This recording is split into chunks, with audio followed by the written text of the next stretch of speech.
Másnap reggel a bangkoki helyi piacra mentünk, amely hatalmas területen fekszik, így a rendelkezésünkre álló időben csak egy kicsi részét tudtuk bejárni. Ezen a piacon csak kevés külföldivel találkoztunk, hiszen ez nem tartozik a turista látványosságok közé. Számunkra viszont nagyon érdekes volt. Kapható itt minden, amit csak az ember el tud képzelni. Itt ismerkedtünk a helyi zöldségekkel és gyümölcsökkel.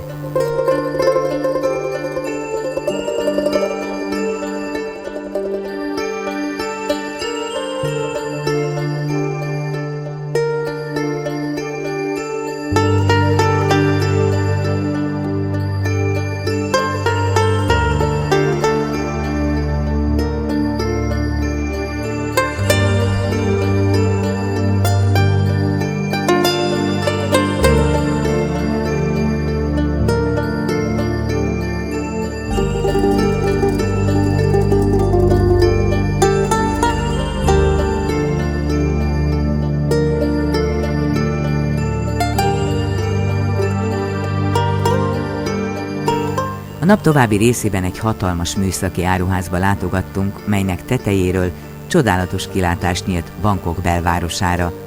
A modern, füllett, párás ázsiai nagyváros lakosainak száma becslések szerint 10 millió. Sok érdekes és izgalmas látnivalót kínál a magunk fajta utazónak. Mivel 17 napos utazásunk végén még 3 napot itt töltöttünk, a nevezetességek megtekintését erre az időre halasztottuk.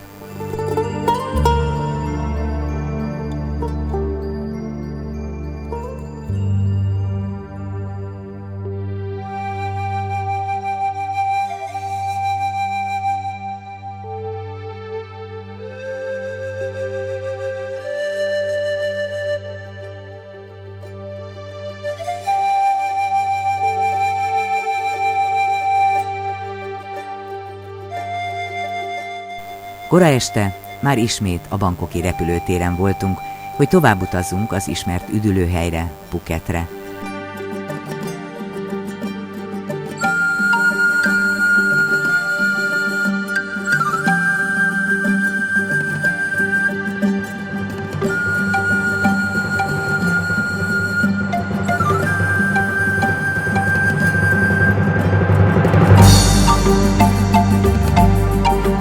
A phuketi Patong Beach szállodánk kellemes volt, a hangulat, a kiszolgálás is ennek megfelelő, nyugodt és mosolygós. A szoba, a fürdőt is beleérte, tágas és tiszta, az udvaron pedig virágzó, buja trópusi kertben a kókuszpálmák árnyékában medence, napozóágyakkal és napernyőkkel, mely néhányunknak, akik féltünk a leégéstől, a mindennapi felüdülést jelentette a hatalmas hőségben. A többség azonban a tengert választotta, melynek az árát az út további részén fizették, hiszen még a víz alatt is le lehetett égni. Noha a tenger és a napfény szerelmeseit meg annyi érdekesség csábította, a phuketi tartózkodás felejthetetlen élményét alighanem a 3 kirándulásunk hozta meg. Egynapos pihenés és napozás után egy kisebb társaság tuk-tukkal indult el felfedezni az 540 négyzetkilométeres szigetet. Patongtól a sziget dombjain át vezet az út a keleti parton lévő Phuket városhoz, amelyet egy évszázada kínai és portugál kereskedők népesítettek be. Motelek, hotelek és oltári forgalom, 1000 kis motor, soha nem tudni melyik felől jönnek, kinek van elsőbbsége, de a gyalogosnak biztos nincs. Átkelés gyalogosan egyik oldalról a másikra valódi életveszély. Első megállónk Phuket 29 buddhista szentélye közül az egyik a Wat Chalom volt, gyönyörű templomaival.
Innen Phuket legdélibb csücskébe indultunk, ahol a Naplemente nevű helyről csodálatos kilátás nyílt a tengerre és a környék hegyeire.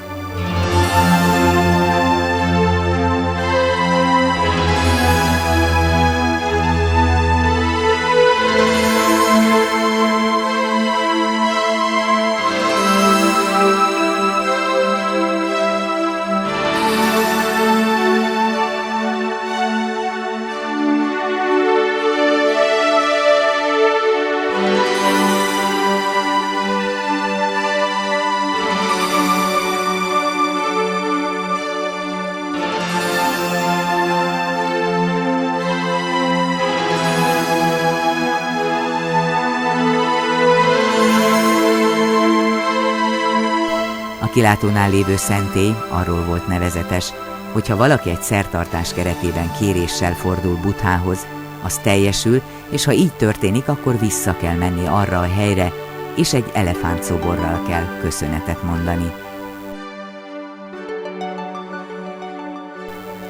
A következő 2 nap a környék legnevezetesebb látnivalóinak megtekintésével telt el. Elhajóztunk a Phi Phi szigetekre és a Phang Nga természetvédelmi öblében található James Bond szigetre.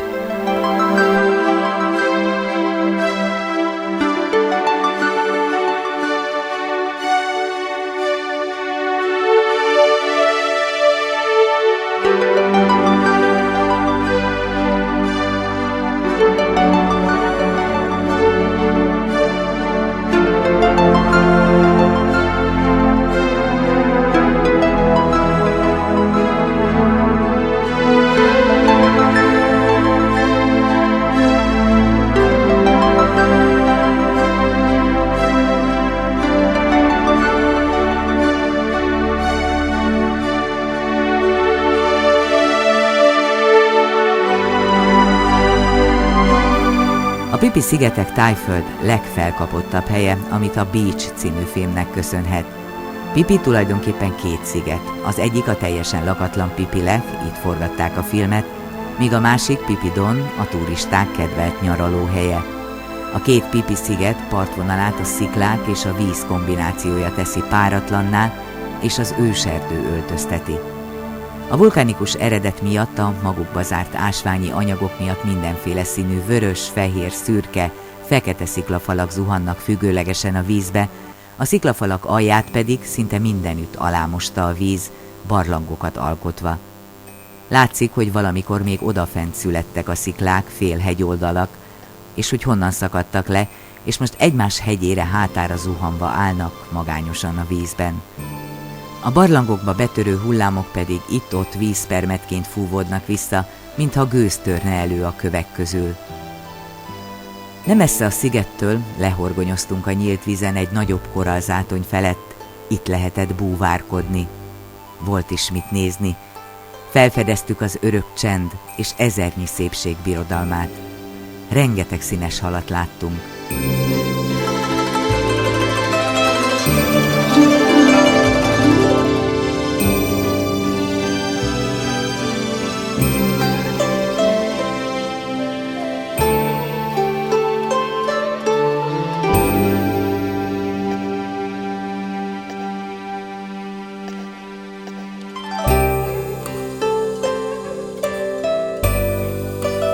Rájöttünk, hogy a búvárkodás nem olyan misztikus sport, mint ahogyan sokan gondoltuk.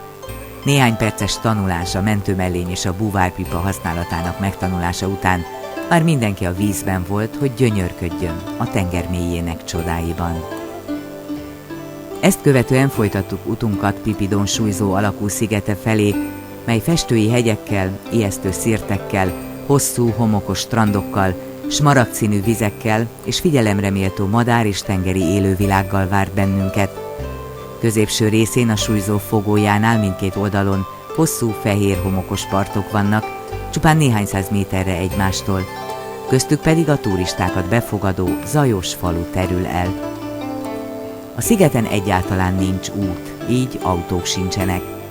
Minden szállítást a tenger felől csónakkal, hajókkal oldanak meg.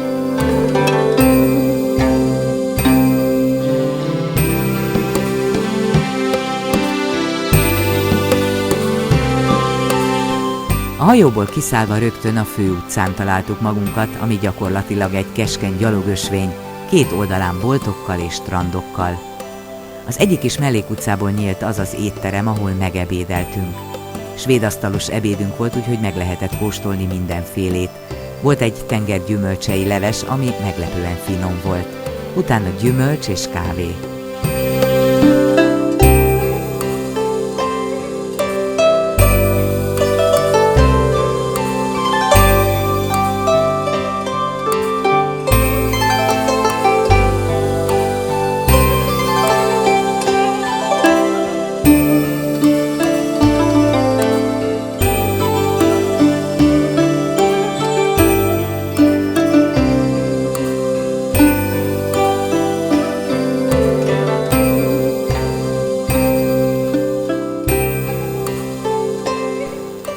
A következő napon, július 9-én ismét egy hajókirándulás várt ránk. Az út gumifaültetvények mellett vezetett a kikötőig. A fák derekán kókuszdióhéjba gyűlik a fehér anyag, a rögtönzött sátor alatt ott áll a gumikészítőgép, a köteleken pedig ott száradnak a gumilepedők.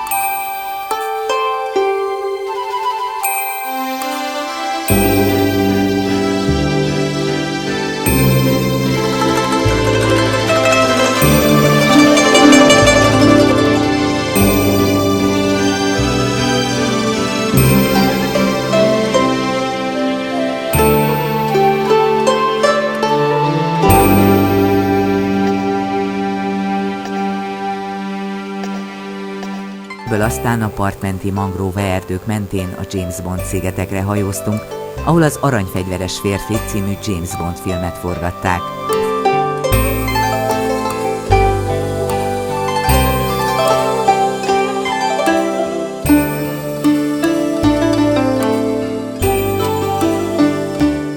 A tengerből kiemelkedő, mészkő képződmények sziluettje már messziről lenyűgözött mindenkit. A mangrove mocsarak mellett elhajózva az első megállónk természetesen a James Bond sziklánál volt.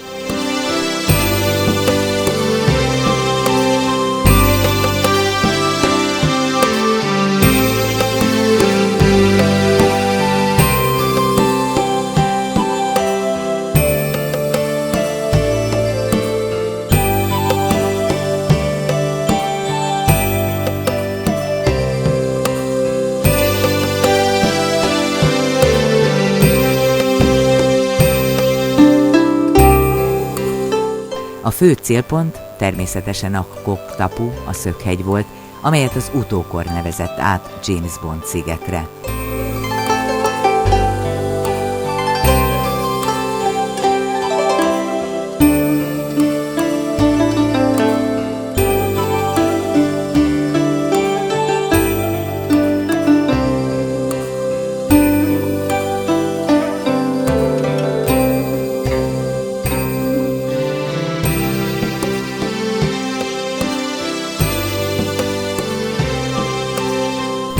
Folytattuk utunkat, nagy izgalommal vártuk a kajakozást a cseppkőbarlangoknál.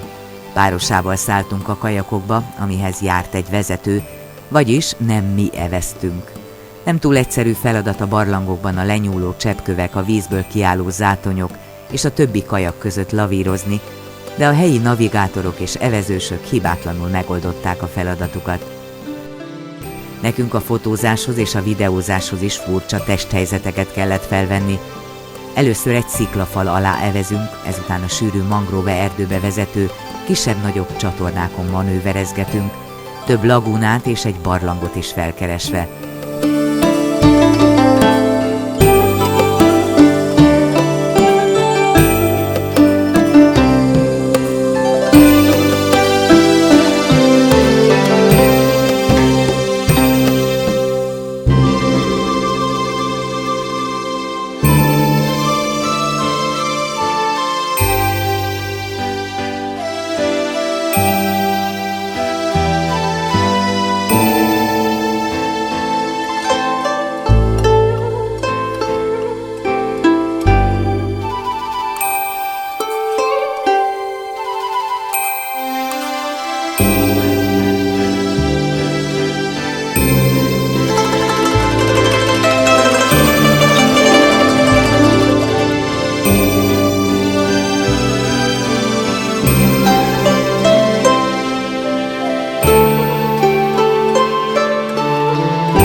Majd visszacsorogtunk a nyílt vízre, és visszaeveztünk túránk kiindulási pontjára.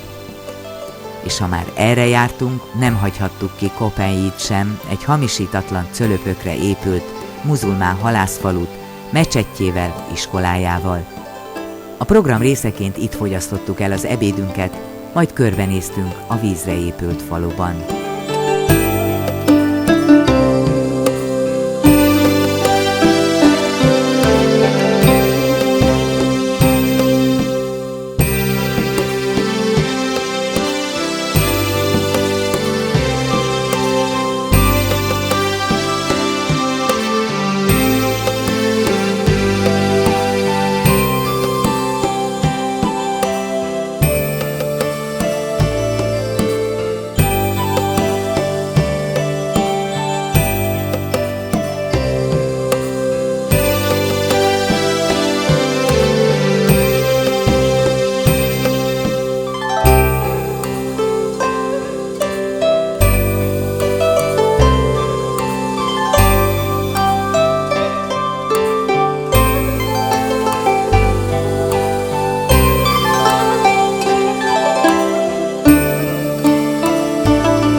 Hazafelé ismét beiktattunk egy kisebb kitérőt a Wat Tram Shavon Hua, azaz a mennyei szikla templomhoz.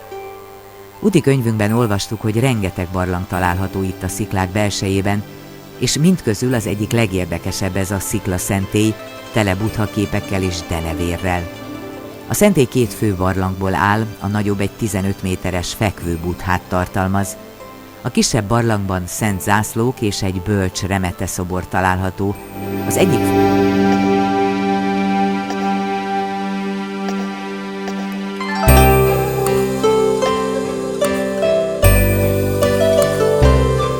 a barlangban és a barlang előtt is rengeteg a majom, akik tőlünk várták a táplálékot.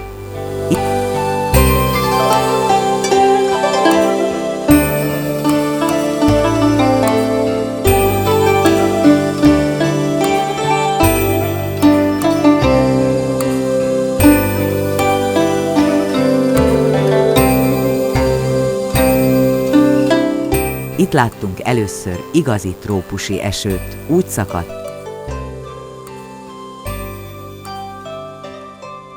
Másnap reggel a reptérre utazva még betértünk egy buddhista szentélybe, ahol kipróbáltuk a hagyományos jóslást.